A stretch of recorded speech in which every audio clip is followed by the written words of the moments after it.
welcome all dear students. Today I am going to bring the another video for you, that is operating system. Yes my dear student, operating system जैसा हमने देखा था कि software हमने दो category देखी थी सॉफ्टवेयर की. One is the system software, another one is the basically application based software.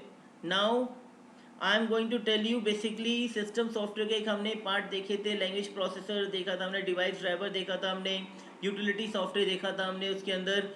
और सबसे मेन पार्ट उसमें जो था वो था operating system. Yes my dear, operating system is one of the main backbone और we can say that one of the main part of the system software. what is operating system? An operating system is an interface between a computer user and computer hardware. Computer user और hardware के बीच में, किसी भी hardware और user के बीच में जो बातें पहुंचाने का काम, आपस में लेन देन का काम जो भी करवाता है वो ऑपरेटिंग सिस्टम होता है. एक मीडिएटर की तरह बैठा होता है यूज़र और हार्डवेयर के बीच में. यूज़र और हार्डवेयर के बीच में कोई भी तालमेल बनाना होता है तो वो ऑपरेटिंग सिस्टम पूरी करता है. एक यूज़र हार्डवेयर से बात कर पा रहा है तो ऑपरेटिंग सिस्टम के कारण. एक हार्डवेयर यूज़र के कमांड को समझ पा रहा है तो ऑपरेटिंग सिस्टम के कारण. इसी को देखते हैं हम. An operating system is a software which perform all the basic task. Operating system वो परफॉर्म होता है सॉफ्टवेयर जो सारे बेसिक टास्क परफॉर्म करता है, जो कि डिटेल में हम नेक्स्ट वीडियो में देखेंगे इसके फंक्शंस में. File management, memory management, process management, handling input output, controlling peripheral devices such as disk drivers and printers. We cannot imagine what are the tasks done by the operating system. Yes dear students, operating system इतना काम करता है कि हम even cannot imagine. एक operating system ये होता है जिससे एक सिस्टम में जान आती है. बिना ऑपरेटिंग सिस्टम के वो हार्डवेयर की कोई यूटिलिटी नहीं है. ऑपरेटिंग सिस्टम है तो ही हार्डवेयर काम करेगा. आपके पास आईफोन का एक हार्डवेयर मोबाइल फ़ोन है, लेकिन उसमें यदि iOS ऑपरेटिंग सिस्टम नहीं है तो वो आपके कचरे के समान है. आपके पास बहुत अच्छा एक लैपटॉप है पर उस लैपटॉप में विंडोज़ या लिनक्स या कोई ऑपरेटिंग सिस्टम इंस्टॉल नहीं है तो वो ऑपरेटिंग सिस्टम आपके लिए कचरे के खिलौने के बराबर है. तो इसी को हम कंसेप्ट को आगे बढ़ाते हुए नेक्स्ट पार्ट में चलते हैं. Now my dear student, I am going to tell you the functions of an operating system. Yes, what are the functions which are done by, what are the functions of an operating system? Operating system क्या क्या functions करता है? सबसे पहला part हम लेके चलते हैं मेमोरी मैनेजमेंट. मेमोरी मैनेजमेंट जो फंक्शन है ऑपरेटिंग सिस्टम का, ये बहुत ही इंपॉर्टेंट पार्ट होता है क्योंकि मेमोरी अगर प्रॉपरली मैनेज है तो आपका सिस्टम बहुत प्यार से काम करेगा. ये अलाउ करता है कि जितने भी हमारे रनिंग प्रोसेसेस हैं उनको, रनिंग प्रोसेस को है कि यहाँ पे कितनी मेमोरी देनी है, रैम में जगह देना या हार्ड डिस्क में जगह देना, ये सब डिसाइड करता है ऑपरेटिंग सिस्टम. दूसरा हमारा है प्रोसेसर मैनेजमेंट. प्रोसेसर मैनेजमेंट भी एक इम्पॉर्टेंट पार्ट माना जाता है हमारे किसी भी सिस्टम के काम करने के लिए, क्योंकि सीपीयू को कौन से रिसोर्सेज देने हैं. मतलब सीपीयू को जब हम किसी तरह से कहने कि what are the important resources जो सीपीयू को किसी काम को पूरा करने के लिए चाहिए, तो वो उसे एलोकेट करने का काम कौन करता है? ऑपरेटिंग सिस्टम करता है. जिसे हम कह सकते हैं कि जो भी प्रोग्राम फिलहाल काम कर रहा है हमारा, उस प्रोग्राम को हम प्रोसेस कहते हैं.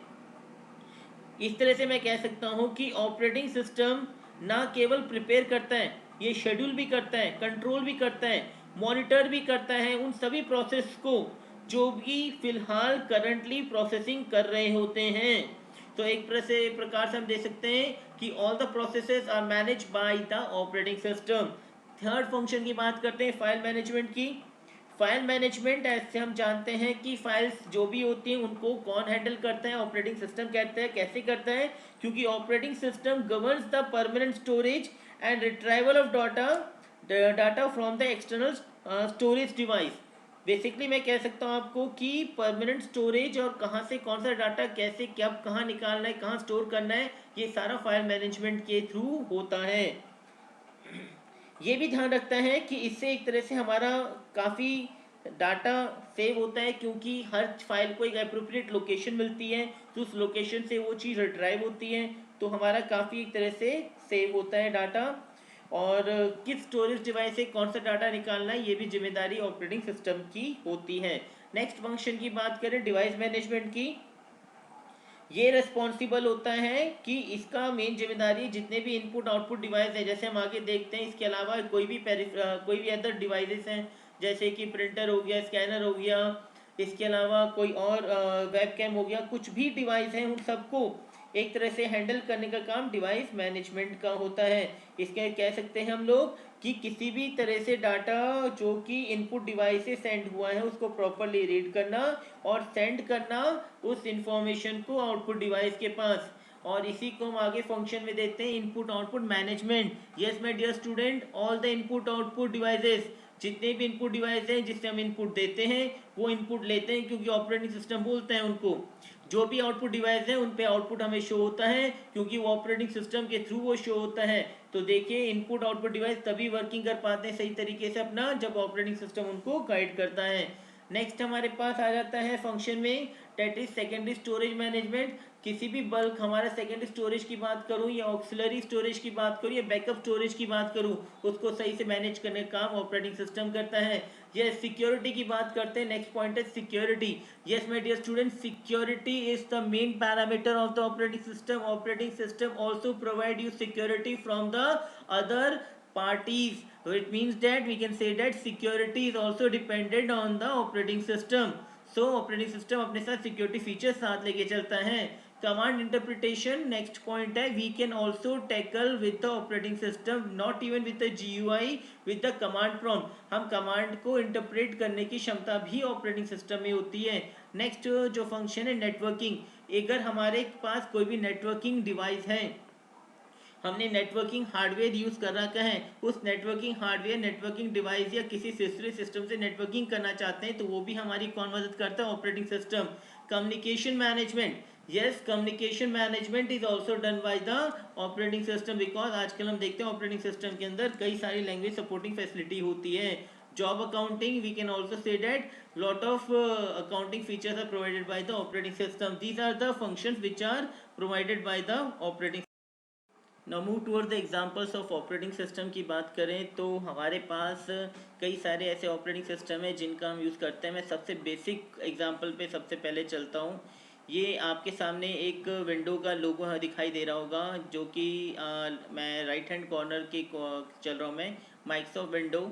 Microsoft window is a series of graphical interface operating system developed, marketed and sold by the Microsoft company. Microsoft window ने अपने विंडोज बेस्ड कई सारे ऑपरेटिंग सिस्टम मार्केट में लॉन्च किए। विंडो 1.0, 2.0, 3.0 से window 2000, window 95, window 98, window 2000, window NT, window 8, window 7, window 8, window XP, window 10 भी। ऐसे कई सारे ऑपरेटिंग सिस्टम अवेलेबल हैं विंडोज बेस्ड सिस्टम के। So if any one purchasing the hardware और उसमें यदि विंडोज़ ऑपरेटिंग सिस्टम है तो आपके इस टाइप के नेम के ऑपरेटिंग सिस्टम आपको मिलेंगे। तो ये तो हो गया पहला। दूसरी बात करते हैं हम लोग लिनक्स की। लिनक्स की बात करें तो सेंटर में जो दिख रहा है आपको एक पेनक्विन का फोटो दिखाई दे रही है, वो पेनक्विन इसका सिंबल है, आइकन है। ये Linux is a Unix like computer operating system which is assembled under the model of tree and open source software developed and distribution. कहने का मतलब ये है कि लिनक्स इस एक ऐसा ऑपरेटिंग सिस्टम है जो कि freely and open source based operating system है, और इसकी मार्केट में काफ़ी value because it is providing the more features as compare to the Windows operating system. And one disadvantage is GUI is not so friendly as compare to the Windows operating system. Move to the Mac OS की बात करें तो Apple ने अपना जो Windows desktop based operating system launch करा उससे Mac कहा जाता है। Is a series of graphical user interface based operating system developed by Apple for their Macintosh. Macintosh करके कंपनी जो भी सिस्टम में जो भी होते हैं उनके वो मैक ऑपरेटिंग सिस्टम होता है। ये इसका लोगो है। अब बात करें iOS की। पहले इसे आईफोन ऑपरेटिंग सिस्टम कहा जाता है। ये मोबाइल बेस्ड ऑपरेटिंग सिस्टम है जो कि पूरा डेवलपिंग और डिस्ट्रीब्यूशन एप्पल कंपनी के अंडर थ्रू होता है। ये 2007 में फॉर आईफोन के अंडर था। It was one extended to support other Apple devices such as iPod touch, इनमें भी इसको इंक्लूड किया गया है। सो iOS सभी जानते हैं एप्पल बेस्ड मोबाइल फ़ोन्स में मोबाइल ऑपरेटिंग सिस्टम की तरह iOS का यूज़ किया जाता है। नेक्स्ट हम देखेंगे, ये सभी जानते हैं एंड्रॉयड का आइकन है। Android is again a Linux based operating system designed primarily for touchscreen based mobile devices such as smartphone, tablets, computers, initially developed by Android. So Android भी एक लिनक्स का ही पार्ट है। लिनक्स हमारे desktop इन सब में दिखाई देता है ये, जैसे कि मैक एप्पल का जो कि डेस्कटॉप में होता है और iOS होता है जो कि मोबाइल बेस्ड ऑपरेटिंग सिस्टम है, ऐसे ही लिनक्स जो है ये हमारे सिस्टम में होता है इंस्टॉल्ड ऑपरेटिंग सिस्टम, और मोबाइल स्मार्टफोन टच स्क्रीन में एंड्रॉयड बेस्ड ऑपरेटिंग सिस्टम होता है। अब हम बात करें नेक्स्ट है BSD-OS has a reputation for reliability in server roles and the renowned Unix programmers and authors W. Richard Stevens and for his role own personal web server for this reason. वैसे BSD-OS operating system Berkeley software distribution, basically Berkeley software distribution operating system has its reputation for maintaining the server के काम के लिए बहुत अच्छा माना जाता है इसे। Other examples are also there, so we are the few example हमने बात करी विंडोज़ की, लिनक्स की, मैक की, iOS की, एंड्रॉयड की, BSD-OS की। सो इन सब के आइकन्स आपको दिख रहे होंगे अच्छे से। what are the task done by the operating system? हम functions तो हैं, कुछ अलावा इसके टास्क भी होते हैं। सबसे पहले हम इसे और डिटेल वे में देखते हैं। कुछ टास्क हैं जैसे आपको समझाने के लिए इनपुट आउटपुट डिवाइस को हैंडल करना, रिकॉग्नाइज करना, इंस्टॉल पेरिफेरल डिवाइसेस। पेरिफेरल हम अलग से कोई भी सिस्टम के अलावा कोई भी डिवाइस अटैच करते हैं तो पहले उसको जैसे पेन ड्राइव लगाई तो पहले यू रिकॉग्नाइज करा कि इंस्टॉल हार्डवेयर है नहीं, उसके बाद उसको इंस्टॉल करा उसका हार्डवेयर। तो ये एक पार्ट है टास्क ऑपरेटिंग सिस्टम का करने का। फाइल्स एंड फोल्डर्स को सही से मैनेज करके चलना, शेयर करना, share out the system memory, ये भी एक पार्ट है। सिस्टम से कोई एरर्स आते हैं या कोई ऐसे अलर्ट्स हैं तो यूज़र को बताना, ठीक है। मैनेज सिस्टम की सिक्योरिटी को मैनेज करना, और इसलिए साथ साथ में अलाउ करना software to communicate with hardware से प्रॉपर तरीके से बात करें। मूव करूँ आप डाटा को फ्रॉम द हार्ड डिस्क और हार्ड डिस्क से टू द रैम, ये सब चीज़ भी ऑपरेटिंग सिस्टम का ही काम है। Load and run the other software application, ये भी ऑपरेटिंग सिस्टम का काम है। फंक्शन में तो कुछ हद तक आपको क्लियर हो गया कि ऑपरेटिंग सिस्टम क्या करता है, लेकिन इस टास्क ऑफ ऑपरेटिंग सिस्टम देखने के बाद आपको अच्छे से इमेज क्लियर होगी कि कितना महत्वपूर्ण रोल है ऑपरेटिंग सिस्टम का। बिना ऑपरेटिंग सिस्टम के सिस्टम कुछ नहीं है। So I must clear you everything. कोई भी हार्डवेयर अगर ऑपरेटिंग सिस्टम नहीं है तो उसमें एक तरह से सोच लो जान नहीं है। Life is not there in any hardware if the operating system is not present. So next part आता है what are the application of operating system. कुछ ऐसी एक्टिविटीज़ हैं इंपॉर्टेंट एक्टिविटीज़ जहाँ पे ऑपरेटिंग सिस्टम का एप्लीकेशन है, जैसे कि इसका यूज़ किया जाता है। फर्स्ट है security by mean of password and similar the techniques, it prevents the unauthorised access to the program and data. हम ऑपरेटिंग सिस्टम में पासवर्ड लगा करके एडमिन या अदर यूज़र बना करके हमने सिस्टम को कहीं काफ़ी हद तक सिक्योर कर सकते हैं। Control over the system performance, recording delays between the request for the service and response from the system. Operating system ये बहुत अच्छा काम करता है कि सिस्टम परफॉर्मेंस को खुद मॉनिटर करता है, खुद रिकॉर्ड करता है। Job accounting, keeping the track of time and resources used by the various job and users. Job accounting मतलब ये है कि जॉब नौकरी वाली जॉब की बात नहीं है। कोई भी काम सिस्टम जब करता है तो उसको प्रॉपर तरीके कब कितने बजे स्टार्ट हुआ काम, उसको ओपन होने में कितना टाइम लगा, लोड होने में कितना टाइम लगा, खत्म होने में कितना टाइम लगा, तो ये सारी चीज़ें जॉब अकाउंटिंग के अंदर आती है। एरर डिटेक्टिंग एड्स के अंदर बेसिकली इसका काम ये है कि production of dumps, tracks, error messages and other debugging. Error detecting aids मतलब ये एरर डिटेक्टिंग की भी फैसिलिटी है। कोई भी सिस्टम में अलग फर्दर एरर आ रही है, सिस्टम आउटडेटेड हो रहा है, प्रोटेक्शन कोई भी टाइप का है तो एक्टिवेशन नोटिफिकेशन सेंटर के थ्रू हमें सारे मैसेज प्रोवाइड कराता है। Coordination between other software users, basically इसका काम ये है कि coordination assignment of compiler interpreter assembly and other software to the various user of the computer system. Basically other software से और यूजर से अच्छा कोऑर्डिनेशन लेके चलता है। तो ये कुछ एप्लीकेशंस हैं ऑपरेटिंग सिस्टम के। इसको देखने के बाद आपके सामने सारा ऑपरेटिंग सिस्टम की इमेज क्लियर होने के बाद जो मेन पार्ट है वो ये है कि what is differentiate between firmware and operating system. So firmware operating system ये सबके दिमाग में आता है। Lot of students ask me the question और it is a very good question, what is the firmware and what is the operating system. Let me clear you one by one. So first point firmware is one kind of programming that is embedded on a chip in the device which control that specific device. Operating system provide the functionality over and above that which is provided by the firmware। बहुत ध्यान से सुनिएगा। देखिए operating system हमें वो सुविधाएं functions देता है जो कि फर्मवेयर ने एक तरह से डिवाइस के अंदर प्रोवाइड कराई हैं। And firmware is the kind of programming that is embedded on a chip in the device that control that specific device. कुछ आपको क्लियर हो गया कि फर्मवेयर में एक तरह से चिप के थ्रू एम्बेडेड की जाती है प्रोग्रामिंग करके कि इसको क्या काम करना है उससे पहले से चिप में एम्बेड किया जाता है, और सॉफ्टवेयर जो ऑपरेटिंग सिस्टम है ये उस फर्मवेयर के करे हुए काम की जो कोडिंग एम्बेडिंग की गई है उससे काम करवाता है। दूसरी पॉइंट है firmware is a program that has been encoded by the manufacturers of the ICs or something and that cannot be changed, whereas the OS is a program that can be installed by the user and can be changed.